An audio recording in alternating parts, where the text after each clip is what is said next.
जय श्री कृष्णा दोस्तों, स्वागत है आपका हमारे चैनल में।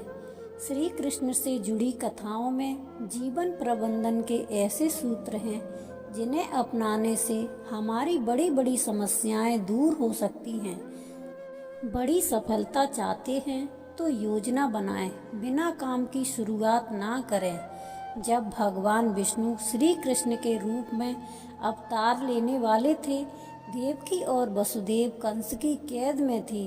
कंस ने देवकी वसुदेव की 6 संतानों का वध कर दिया था। 7वीं संतान के रूप में बलराम देवकी के गर्भ में आए तो भगवान विष्णु ने योग माया से कहा था कि आप इस 7वीं संतान को देवकी के गर्भ से निकालकर वसुदेव जी की दूसरी पत्नी रोहिणी के गर्भ में स्थापित कर दो। इसके बाद कंस को ये सूचना दी जाएगी कि 7वां गर्भ गिर गया। योग माया ने ऐसा ही किया। इसके बाद जब 8वीं संतान के जन्म का समय आया तो भगवान ने योग माया से कहा कि अब मेरे अवतार लेने का समय आ गया है। जब मेरे अवतार का जन्म होगा, ठीक उसी समय आप गोकुल में यशोदा के गर्भ से जन्म लेना। वसुदेव जी कंस के कारागार से निकालकर मुझे गोकुल पहुंचाएंगे और आपको लेकर कंस के कारागार में आ जाएंगे। जब कंस की 8वीं संतान को मारने के लिए आएगा, तब आप मुक्त हो जाना। भगवान ने जो योजना बनाई थी, उसी के अनुसार कृष्ण जी का अवतार हो गया। कथा से ये सीख मिलती है। इस कथा में भगवान ने संदेश दिया है कि जब भी कोई काम करना हो तो उसकी योजना जरूर बनाएं। योजना अच्छी होगी तो सफलता जरूर मिले। ऐसा काम ना करें जिनकी वजह से गलत लोगों की ताकत बढ़ती है। बाल कृष्ण माखन चोरी की लीला कर रहे थे। गोकुल के इस वजह से काफी परेशान थे। एक दिन गांव के नंद बाबा और यशोदा के पास पहुँचे और कान्हा की शिकायत करने लगे। नंद बाबा ने कृष्ण से पूछा कि तुम माखन चोरी क्यों करते हो, जबकि हमारे घर में बहुत माखन है। कृष्ण ने कहा कि आप लोग मेहनत से दूध, दही, घी, माखन तैयार करते हैं और फिर ये चीजें कर के रूप में दुष्ट कंस को दे देते हैं और इस वजह से गांव के बच्चों को माखन नहीं मिलता है। आपके इस काम से कंस की ताकत लगातार बढ़ रही है।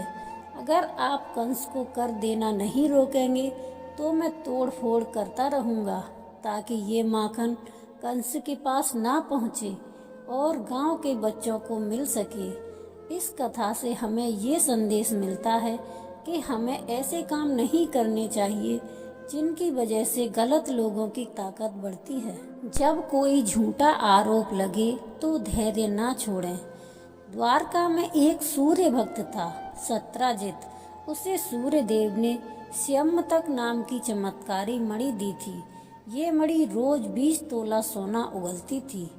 एक दिन श्री कृष्ण ने सत्राजित से कहा कि आप ये मणि राजकोष में देंगे तो इससे मिले धन से प्रजा की अच्छी देखभाल हो सकेगी। सत्राजित ने श्री कृष्ण को मणि देने से मना कर दिया। इस घटना के कुछ दिन बाद सत्राजित के भाई प्रसेनजित ने मणि चुरा ली। प्रसेनजित मणि लेकर जंगल में भाग गया। जंगल में एक शेर ने प्रसेनजित को मार दिया और खा गया। मणि जंगल में ही गिर गई। सत्राजित को जब प्रसेनजित और अपनी मणि नहीं मिली तो उसने श्री कृष्ण पर आरोप लगा दिया कि कृष्ण ने ही मेरी मणि चुराई है और मेरे भाई की हत्या कर दी है। श्री कृष्ण पर चोरी और हत्या का कलंक लग गया। श्री कृष्ण ने उस समय क्रोध नहीं किया, धैर्य बनाए रखा और इस आरोप को गलत साबित करने के लिए जंगल की ओर चल दिए। जंगल में श्री कृष्ण को शेर के पैरों के निशान दिखे और निशान के पास हड्डियों का ढेर दिखा। श्री कृष्ण समझ गए कि प्रसेनजित को शेर ने मार दिया है और मणि यहीं कहीं गिर गई है। श्री कृष्ण ने मणि खोजते हुए एक गुफा में पहुंच गए। गुफा में जामवंत रहते थे। श्री कृष्ण ने मणि मांगी तो जामवंत ने नहीं दी। इसके बाद दोनों का युद्ध हुआ। युद्ध में श्री कृष्ण जीत गए। जामवंत समझ गए कि ये भगवान श्री राम के ही अवतार हैं। इसके बाद जामवंत ने मणि श्री कृष्ण को दे दी और अपनी पुत्री जामवंती का विवाह भी भगवान के साथ कर दिया। द्वारका लौटकर श्री कृष्ण ने वह मणि जामवंत से लेकर सत्यजित को दे दी और पूरी सच्चाई बता दी। सत्यजित को अपनी गलती पर बहुत पछतावा हुआ। इस कहानी से हमें ये सीख मिलती है, हमारे ऊपर जब भी झूठे आरोप लगे तो हमें धैर्य नहीं छोड़ना चाहिए, बल्कि शांति से पूरी बात समझें और आरोपों को झूठा साबित करें। कभी भी अपने बल पर घमंड ना करें और दूसरों को कमज़ोर ना समझें। महाभारत युद्ध में अर्जुन और कर्ण आमने सामने थे। दोनों दिव्य अस्त्र शस्त्रों से लड़ रहे थे। जब जब अर्जुन के तीर के कर्ण पर रथ पर लग रहे थे तो कर्ण का रथ बहुत पीछे खिसक रहा था। दूसरी ओर जब जब कर्ण के तीर अर्जुन के रथ पर लगते थे उसका रथ थोड़ा सा ही पीछे खिसकता था। ये देखकर अर्जुन को घमंड हो गया कि उसके बाणों में ज़्यादा शक्ति है। अर्जुन ने ये बात श्री कृष्ण से कही तो भगवान ने कहा कि तुम्हारे बाणों से ज़्यादा शक्ति कर्ण के बाणों में है। भगवान की बात सुनकर अर्जुन ने कहा कि ये कैसे संभव है, मेरा रथ तो थोड़ा सा ही पीछे खिसक रहा है। श्री कृष्ण ने कहा कि तुम्हारे मत रथ पर मैं स्वयं बैठा हूँ, ऊपर ध्वजा पर हनुमान जी विराजित हैं। तुम्हारे रथ के पहिए को शेषनाग ने थाम रखा है।